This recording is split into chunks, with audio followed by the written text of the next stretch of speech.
আসলে আমি ও ভাই একাই থাকতাম। কারণ বাবা মায়ের মারা যাওয়ার পরে আমি আমার ভাইকে একাই মানুষ করেছিলাম। আমার ভাই আমার থেকে বয়সে প্রায় 5 বছরের ছোট। আমার ভাইয়ের নাম অতুল। আমার বাবা মায়ের মারা যাওয়ার পরে তাকে অনেক কষ্ট করে পড়াশোনা করিয়ে মানুষ করেছিলাম। এখন সে নিজের পায়ে দাঁড়িয়েছে এবং একটা ভালো কোম্পানিতে চাকরিও করছে। আমার ভাই আমাকে খুব ভালোবাসে এবং খুব গর্ব করে। শেষে আমার মতো একজন এত দায়িত্বশীল অভিভাবক পেয়েছে, যে কিনা নিজের সবকিছু ত্যাগ করে দিয়েছে শুধুমাত্র নিজের ভাইয়ের ভালো ভবিষ্যতের জন্য। এবং এটা সত্যি কথা যে আমি আমার ভাইয়ের জন্যই কিন্তু নিজের সবকিছু ত্যাগ করে দিয়েছিলাম। কিন্তু একদিন আমি যখন বাজার করে বাড়ি ফিরে আসি, তখন দেখি যে আমার ভাইয়ের সঙ্গে একটা মেয়ে দেখা করতে এসেছে। সেদিন আমি বুঝে গিয়েছিলাম যে আমার ভাইয়ের ওই মেয়েটার সঙ্গে নিশ্চয়ই বন্ধুত্বের সম্পর্ক রয়েছে। এবং আমার ভাইকে যখন জিজ্ঞেস করেছিলাম যে ওই মেয়েটিকে, তখন আমার ভাই আমাকে সত্যি কথাই বলেছিল যে সে ওই মেয়েটাকে নাকি অনেক ভালোবাসে। তারপর আমি আমার ভাইকে বলেছিলাম, তুই যার সঙ্গে বিয়ে করতে চাস, আমি তার সঙ্গেই তোর বিয়ে দিব। এবং আমার ভাই যাকে ভালোবাসত, সেই মেয়েটির নাম মোনালিসা। মোনালিসা খুব ভালো মেয়ে ছিল। মোনালিসা আমার ভাইকে ভীষণ ভালোবাসত। তারপর তাদের দুজনের ব্যাপারে সব কিছু খোলাসা হওয়ার পরে আমি নিজেই মোনালিসার মা ও দাদার সঙ্গে তাদের বাড়িতে গিয়ে দেখা করেছিলাম এবং মোনালিসা ও আমার ভাইয়ের বিয়ের ব্যাপারে কথা বলছিলাম। এবং আমি এটা খুব ভালোভাবেই জানতাম যে মোনালিসার মা ও দাদার এই বিয়েতে কোনো আপত্তি হবে না, কারণ আমার ভাই তো একটা ভালো কোম্পানিতে জব করত। মোনালিসার মা কিন্তু আমার ভাইয়ের সঙ্গে মোনালিসার বিয়ে দিতে রাজি হয়েছিল, কিন্তু আমার সামনে একটা শর্ত রেখেছিল এবং সেই শর্তটা শোনার পরে আমি অনেক বেশি আশ্চর্য হয়েছিলাম। কারণ আমি আমার ভাইকে বলছিলাম যে ভাই, তুই যতদিন নিজের সংসার না করবি ততদিন আমি নিজে বিয়ে করব না। আসলে আমার ভাই যখন কোম্পানিতে চাকরি পেয়ে গেছিল, তারপরে সে আমাকে প্রত্যেক দিন বলত, দিদি, তুমি আর কতদিন আমার জন্য নিজের সব আশা ও স্বপ্ন ত্যাগ করবে? এবার তুমি বিয়ে করো। সে প্রতিদিন আমার বিয়ে নিয়ে আমার সঙ্গে কথা বলত, কিন্তু আমি তাকে জবাব দিয়ে দিয়েছিলাম যে সে যতদিন বিয়ে না করছে তার আগে আমি নিজের সংসার গড়তে পারব না। কিন্তু সেদিন যখন মোনালিসার বাড়ি গিয়েছিলাম আমার ভাইয়ের বিয়ে টাকা করার জন্য, তখন সেদিন সব কথাবার্তা পাকা হওয়ার পরে মোনালিসার মা আমাকে একটা শর্ত দিয়েছিল, এবং শর্তটা এই ছিল যে তাদের বাড়ির প্রথা অনুযায়ী নাকি আমাকে মোনালিসার দাদার সঙ্গে বিয়ে করে তাদের বাড়িতে আসতে হবে। তবে নাকি না মোনালিসার বিয়ে আমার ভাইয়ের সঙ্গে দিবে, এবং তাদের বাড়িতে নাকি এই প্রথা বহু বছর আগে থেকে চলে আসছে। আমি তখন মোনালিসার মাকে বলেছিলাম, এখনকার যুগে তো এসব কথা আর কেউ মেনে চলে না। তখন মোনালিসার মা জবাব দিয়েছিল যে আমি যদি মোনালিসার দাদাকে বিয়ে না করি, তাহলে মোনালিসার বিয়েও নাকি আমার ভাইয়ের সঙ্গে কোনো মতেই দিবে না। সেদিন মোনালিসার মায়ের এই অদ্ভুত শর্তটা শুনে আমি ও আমার ভাই অনেক বেশি আশ্চর্য হয়েছিলাম। তারপর আমার কিছু বলার আগেই আমার ভাই মোনালিসার মাকে, মানে তার হবু শাশুড়ি মাকে বলেছিল, আন্টি, আজকে আমাদের বিয়ের কথা পাকা করতে পারব না।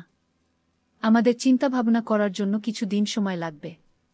তারপর সেদিন বাড়িতে এসে আমি অনেক বেশি দুশ্চিন্তায় পড়ে গিয়েছিলাম, এটা ভেবে যে আমি যেই ছেলেটাকে চিনি না জানি না, সেই ছেলেটাকে হঠাৎ করে কিভাবে বিয়ে করতে পারি, সেই ছেলেটার সঙ্গে হঠাৎ করে কিভাবে সংসার করতে পারি।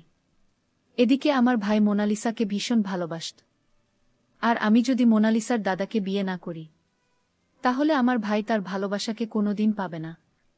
সে চিরকালের মতো নাকি মোনালিসাকে হারিয়ে দেবে। এই সব কিছু ভেবে আমি অনেক বেশি চিন্তিত ছিলাম।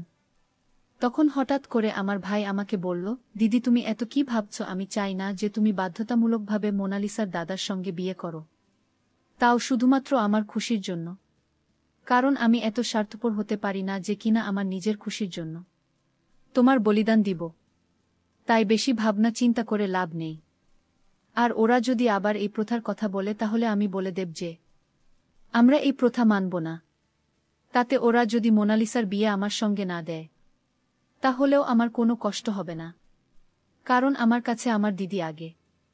তুমি আমার জন্য ছোটবেলা থেকেই এত কিছু করেছ, আর আজ যখন আমার পালা, তবে কিভাবে আমি পেছনে সরতে পারি? ঠিক ওই সময় মোনালিসার মা আমার মোবাইলে ফোন করে, এবং ফোনটা আমার ধরার আগে কিন্তু আমার ভাই ধরেছিল, এবং মোনালিসার মাকে বলেছিল, আন্টি, আমি এই বিয়েটা করতে পারব না। আমি নিজের খুশির জন্য দিদির জীবন বলিদান করতে পারব না। কারণ আমি জোর করে আমার দিদিকে কারো সঙ্গে বিয়ে করতে বলতে পারি না। কারণ আমার দিদি এখন বিয়ে করতে প্রস্তুত নয়। তখন মোনালিসার মা আমার ভাইকে বলেছিল, তাহলে তুমিও মোনালিসাকে চিরকালের মতো ভুলে যাও। তোমার দিদি যদি আমার ছেলেকে বিয়ে না করে, তাহলে আমিও আমার মেয়ের বিয়ে তোমার সঙ্গে দিতে পারব না। আমরা আমাদের প্রথার খেলাপ যেতে পারব না।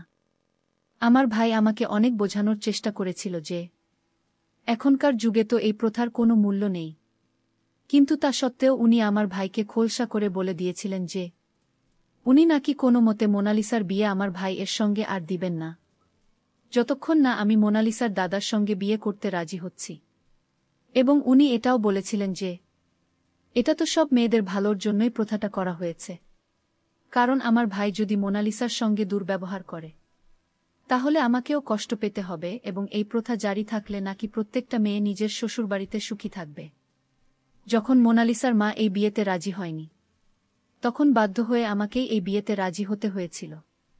কারণ আমি আমার ভাইয়ের কষ্ট ভালোভাবে বুঝতাম এবং তাকে ভীষণ ভালোবাসতাম। আমি নিজের চাইতেও আমার ভাইকে বেশি ভালোবাসতাম। আর শুধুমাত্র ভাইয়ের খুশির জন্য আমি একটা অচেনা ছেলেকে হঠাৎ করে বিয়ে করতে রাজি হয়ে গেছিলাম। বিয়ের পরে তো আমি নিজের শ্বশুরবাড়িতে চলে এসেছিলাম এবং মোনালিসা আমার ভাইয়ের সঙ্গে আমার বাড়ি চলে গেছিল। বিয়ের দিন রাতে আমি ভীষণ ভয়ে ছিলাম, এটা ভেবে যে আমার স্বামী না জানি কী ধরনের বা কেমন স্বভাবের মানুষ হবে। কারণ আমি তো এর আগে তার সঙ্গে কখনো কথাও বলিনি। কথা বলা তো অনেক দূরের কথা, আমি তো প্রথমবার তাকে দেখেছিলাম। তাই বাসর রাতে আমি যখন নিজের মনে অনেকগুলো প্রশ্ন নিয়ে বসেছিলাম, তখন রাত্রি 10টার সময় আমার স্বামী ঘরের ভিতরে আসে। সেদিন আমার ঘুম আসছিল, যেহেতু আমি অনেক বেশি ক্লান্ত ছিলাম এবং মনের মধ্যে একটা আলাদা ভয় ছিল। তাই ঘুমটাকে দূরে সরিয়ে দিয়ে নিজের স্বামীর ব্যাপারে ভাবছিলাম। তারপর স্বামী যখন আমার সামনে আসে, তখন আমি আরও বেশি ঘাবড়ে গিয়েছিলাম। তারপর আমার স্বামী যখন আমাকে দেখে বুঝতে পারল যে আমি ভেতরে ভেতরে ভয় পাচ্ছি, তখন সে আমার পাশে বসে অনেক ভালোবেসে আমায় বলল, নীলোফা, তুমি কি আমাকে দেখে ভয় পাচ্ছ? আমি তখন মাথাটা নিচু করে স্বামীর কথা শুনছিলাম। স্বামী তখন আমাকে বলল, ভয় পাওয়ার কিছু নেই। আমি জানি তোমার ইচ্ছে ছিল না আমাকে বিয়ে করার। তুমি শুধু তোমার ভাইয়ের ক্ষতির জন্য আমাকে বিয়ে করেছ। ও দ্বিতীয়ত তুমি আমাকে চেনো না, জানো না। তারপর স্বামী আমার সঙ্গে এতটাই নম্রভাবে কথা বলেছিল যে আমি তার ভদ্র ব্যবহারে তার দিকে হয়েছিলাম। এবং সেদিন অর্ধেক রাত পর্যন্ত শুধু আমরা গল্প করছিলাম।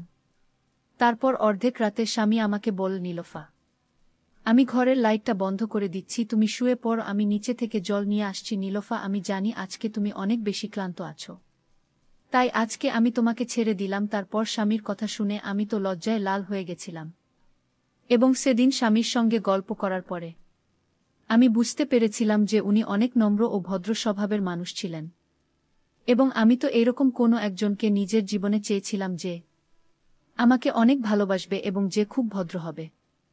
তারপর আমার স্বামী যখন ঘরের লাইটটা বন্ধ করে নিচে যায় জল নিয়ে আসতে গেল, তখন আমি নিজের মোবাইলটা হাতে নিতেই দেখি যে আমার ভাইজের অনেকটা মিস কল ছিল। তার মিস কল দেখে আমি তৎক্ষণাৎ ভাইকে ফোন করেছিলাম। ভাইকে ফোন করা মাত্র সে ফোন রিসিভ করে আমাকে বলল, দিদি তুমি ঠিক আছো তো? ওখানে সবকিছু ঠিক আছে তো? জামাইবাবুর ব্যবহার কেমন? আমি তখন খুব খুশি হয়ে আমার ভাইকে বললাম, ভাই তুই একদম চিন্তা করিস না। আমি যদি মোনালিসার দাদাকে বিয়ে না করতাম তাহলে জীবনে অনেক বড় ভুল সিদ্ধান্ত নিতাম। কারণ মোনালিসার দাদা ভীষণ ভালো মানুষ। সে খুব দয়ালু, সহনশীল, খুব যত্নশীল, তার ব্যবহার খুবই নম্র। আমি যেমন জীবনসঙ্গী চেয়েছিলাম সে ঠিক সেই রকম। তাই আমি মোনালিসার দাদাকে বিয়ে করে খুব খুশি আছি। তাই তুই আমার জন্য একদম চিন্তা করিস না।